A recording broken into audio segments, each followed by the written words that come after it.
नमस्कार दोस्तों, एक बार फिर से आपका स्वागत है। आज हम बाल विकास के बुद्धि चैप्टर के जितने भी ऑब्जेक्टिव है सेकंड पार्ट उसका हम पढ़ेंगे। सबसे पहला पार्ट क्वेश्चन है, बुद्धि लब्धि संप्रत्यय विकसित किसने किया? तो बुद्धि लब्धि आईक्यू जो संप्रत्यय है वो टर्मन ने विकसित किया था। सेकंड क्वेश्चन की अगर हम बात करें, सामान्य तथा विशिष्ट कारक सिद्धांत किसके द्वारा प्रतिपादित किया गया? सामान्य तथा जी और एस फैक्टर जो प्रतिपादित किया था वो स्पीयरमैन ने किया था। थर्ड क्वेश्चन आपका, जिन बालकों की बुद्धि लब्धि साधारण था उन्हें मानसिक न्यूनतम ग्रसित की श्रेणी में रखा गया है। मानसिक न्यूनतम न्यूनतम की बात कर रहा है तो 70 से कम, 70 से ऊपर होगा नहीं, 80 और 100 के बीच में लगभग एवरेज बच्चा आ जाता है, तो 70 से कम। नेक्स्ट क्वेश्चन की हम बात करें, व्यवहारवादी बुद्धि को कहा जाता है मूर्त बुद्धि। व्यवहारिक बुद्धि मूर्त बुद्धि की श्रेणी में आती है, याद रखें। नेक्स्ट क्वेश्चन है कि बुद्धि के त्रिआयामी सिद्धांत के अनुसार बुद्धि के कारण की संख्या कितनी है? बुद्धि के कारकों की संख्या कितनी, कोष्ठों की संख्या होनी चाहिए, कारण नहीं है, कोष्ठों की संख्या कितनी है? वो 120 होती है। नेक्स्ट है आपका, 0 से 25 बुद्धि लब्धि को कहते हैं जड़ बालक। 0 से 25 जिस बालक की बुद्धि होती है उसको जड़ बालक कहा जाता है। 7 नंबर क्वेश्चन में लिखा है, एक 11 वर्षीय बालक जिसकी मानसिक आयु 10 वर्ष से है किस श्रेणी में आती है? तो 10 वर्ष है तो एक फॉर्मूला होता है कि IQ बराबर मेंटल एज बटे क्रोनिकल एज गुणा 100।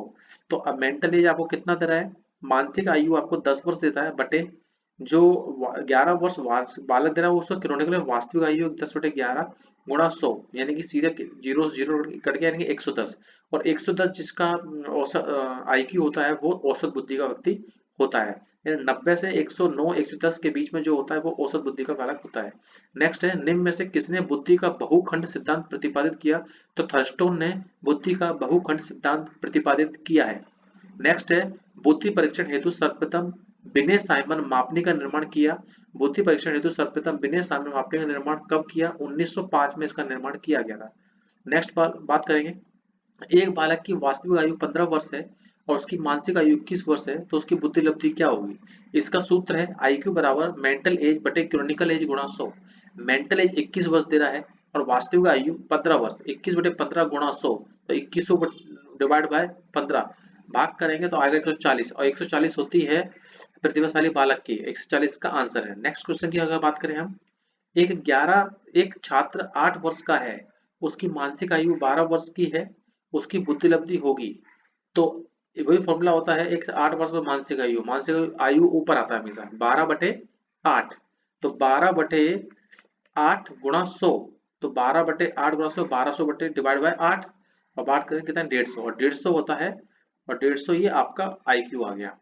नेक्स्ट 12वें नंबर क्वेश्चन क्या है, बुद्धि के एकल कारण या एक तत्व सिद्धांत के प्रतिपादक कौन है? अल्फ्रेड बिने हैं। एकल कारण या एक तत्व सिद्धांत के प्रतिपादक अल्फ्रेड बिने हैं। नेक्स्ट है, 75 से 90 बुद्धि लब्धि वाले बालक किस श्रेणी में आते हैं? तो 90 से कम है, इसका मतलब मंद बुद्धि, 90 से कम मंद बुद्धि। नेक्स्ट है, बुद्धि के समूह कारक का प्रतिपादन किसने किया? बुद्धि के समूह कारक का प्रतिपादन थर्स्टोन ने किया। नेक्स्ट है आपका, बुद्धि परीक्षण की आवश्यकता है उपरोक्त सभी दृष्टि से, पाठ्यक्रम के चयन से, कक्षाओं के निर्माण की दृष्टि से, और पाठ्यक्रम के चयन की दृष्टि से। नेक्स्ट है आपका, बुद्धि का पदानुक्रमिका सिद्धांत का प्रतिपादक किसने दिया? बुद्धि का पदानुक्रमिक सिद्धांत के प्रतिपादक बर्ट व बर्नन ने दिया। नेक्स्ट क्वेश्चन बात करें, बुद्धि के त्रिआयामी सिद्धांत के प्रवर्तक गिलफोर्ड हैं। बुद्धि के त्रिआयामी सिद्धांत के प्रवर्तक गिलफोर्ड। नेक्स्ट है, सामान्य बुद्धि वाले बालकों की औसत आयु मैंने बताया था 90 से 110 के बीच में होती है। नेक्स्ट है आपका, बुद्धि परीक्षण का सर्वप्रथम परीक्षण किसने किया? बिने ने किया। बुद्धि परीक्षण का सर्वप्रथम परीक्षण बिने ने किया। नेक्स्ट है, सूची 1 के पदों को सूची 2 के पदों के साथ सुमेलित कीजिए व सही उत्तर का चयन कूट संकेत से कीजिए। थर्स्टर की बात कर रहा है, स्पेयरमैन की बात कर रहा है, तो स्पेयरमैन जो है, स्पेयरमैन का जो सिद्धांत है वो द्विकारक है। कौन सा सिद्धांत है स्पेयरमैन का?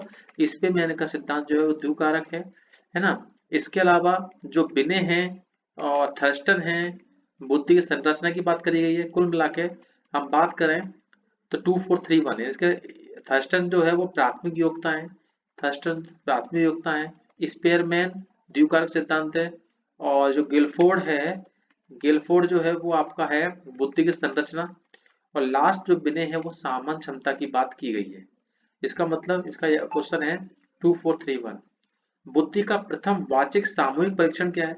प्रथम वाचिक सामूहिक परीक्षण आर्मी अल्फा परीक्षण है। नेक्स्ट है, निम्नलिखित कथनों में से कौन निष्पादन परीक्षण का सबसे सही वर्णन करता है? तो निम्नलिखित में कथनों में से कौन निष्पादित परीक्षण का सबसे सही वर्णन करता है? यह एक विशेष योग्यता परीक्षण है। यह एक विशेष योग्यता परीक्षण है। नेक्स्ट है आपका, बुद्धिलब्धि के सूत्र का प्रवर्तक कौन है? टर्मन है। बुद्धिलब्धि का प्रत्यय टर्मन जी ने दिया था। कुछ 24 नंबर में कह रहा है, सर्वप्रथम बुद्धि मापन का मापदंड बिने द्वारा किया गया। बिने द्वारा सर्वप्रथम बुद्धि मापन का मापदंड किया गया। बिने साइमन विधि से ज्ञात किया जाता है मानसिक आयु। याद कर लीजिए, शारीरिक शाब्दिक भाषा को मतलब नहीं, बिने साइमन विधि की जब भी बात आती है मानसिक आयु से उसका मतलब होता है। नेक्स्ट क्वेश्चन है, सूची ए के पदों को सूची 2 के सुमेलित कीजिए तथा कूट के आधार पर सही उत्तर दीजिए।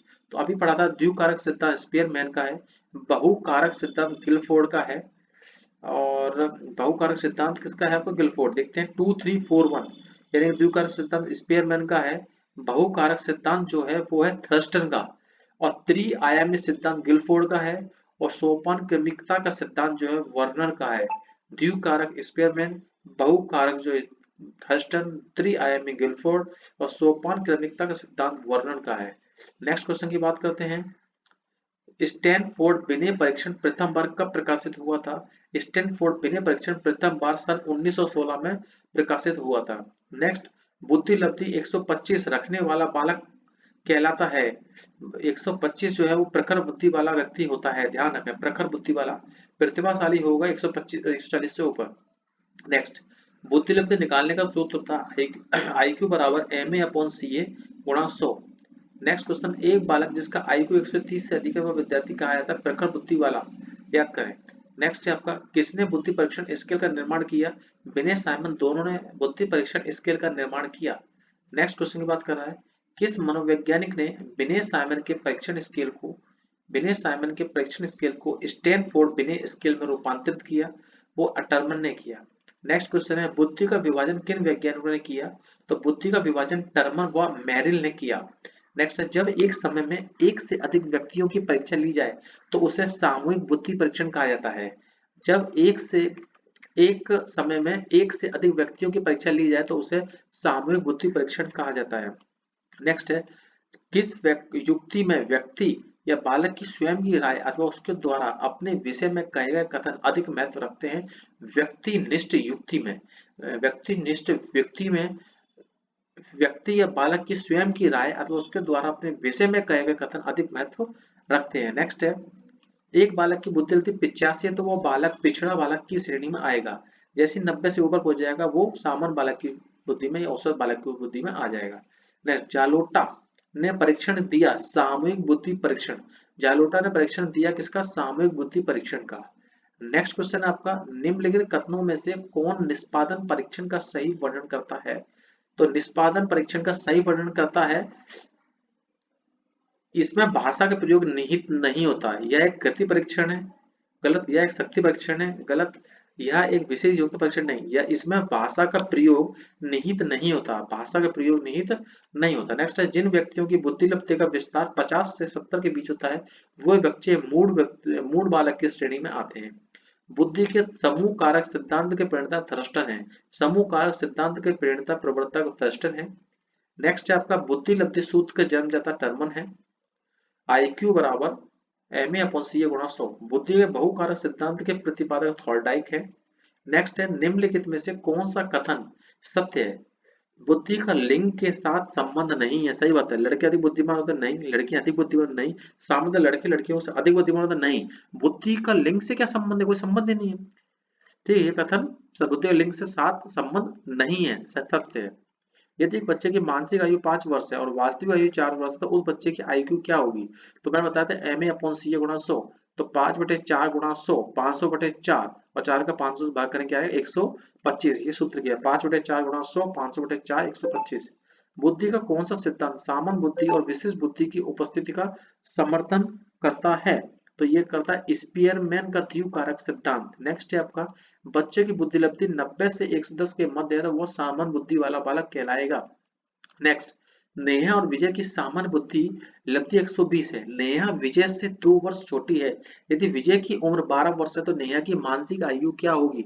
सबसे पहले आपको क्लियर कर दूं, नेहा और विजय की जो बुद्धि लब्धि 120 है, तो IQ मतलब 120, IQ बराबर MA अपॉन CA गुणा 100, तो 120 आ गया बराबर। अब MA क्या आएगा? तो देखिए नेहा विजय से 2 वर्ष छोटी है, तो विजय 12 साल का है, तो नेहा कितने साल की होगी? 10 साल की। तो 10 साल का उसकी वास्तविक आयु होगा, MA निकालना है। तो क्या हुआ इसमें देखिए 120, ये मेंटल एज बटे 10 क्यों आया? 10 इसलिए आया कि वो 12 साल का 2 वर्ष छोटी थी, गुणा 100। तो मेंटल एज 120 गुणा 10 बटे 100, और मेंटल एज दो जीरो कट गया, इसका क्या आ गया? मेंटल एज 12 वर्ष, यानी कि उसकी मानसिक आयु जो है किसकी, नहीं आ गई, वो कितना आ गया? 12 वर्ष आ गई। इसके बाद नेक्स्ट क्वेश्चन है, निम्न में से कौन सा बुद्धिमान बच्चे का लक्षण नहीं है? बुद्धिमान बच्चे का लक्षण वह जो लंबे निबंधों को बहुत जल्दी रटने की क्षमता रखते हैं, यह नहीं है। बाकी ये जो दो ऑप्शन दिए हैं, वो बाकी नीचे जो दिया है वो सभी इसके लक्षण हैं। नेक्स्ट बात कर रहा है, गिलफोर्ड का बुद्धि संबंधी सिद्धांत है त्रिआयामी सिद्धांत। नेक्स्ट है, एक 16 वर्षीय किशोर की मानसिक आयु 15 वर्ष है, तो वो किस श्रेणी में आता है? तो 15/16 मानसिक आयु में से ऊपर आएगी, 15/16 गुणा 100। तो निकालना पड़ेगा 15 गुणा 100/100, 16, 15/16 गुणा 100, यानी कि 93.75, और 90 से ऊपर जो होता है वो क्या कहलाता है? 90 से 109 के बीच में वो कहलाता है आपका औसत व्यक्ति बालक। अगला क्वेश्चन है आपका, किसी 10 वर्षीय बालिका की मानसिक आयु 14 वर्ष है, तो मानसिक आयु ऊपर 14/10 गुणा 100, 14/10 गुणा 100, देखिए 14/10 गुणा 100, तो 0 0 करके 140 और एबव, और 140 से ऊपर जो होगा वो क्या कहलाएगा? प्रतिभाशाली बालक कहलाएगा। नेक्स्ट, गिलफोर्ड के बुद्धि संबंधी मॉडल में कुल कितने कोष्ठ होते हैं? कुल कोष्ठ होते हैं 120 कोष्ठ होते हैं। ये वेरी इंपॉर्टेंट, इनको अच्छे से पढ़ लीजिए। नेक्स्ट वीडियो हम नेक्स्ट टाइम पढ़ेंगे। नमस्कार दोस्तों।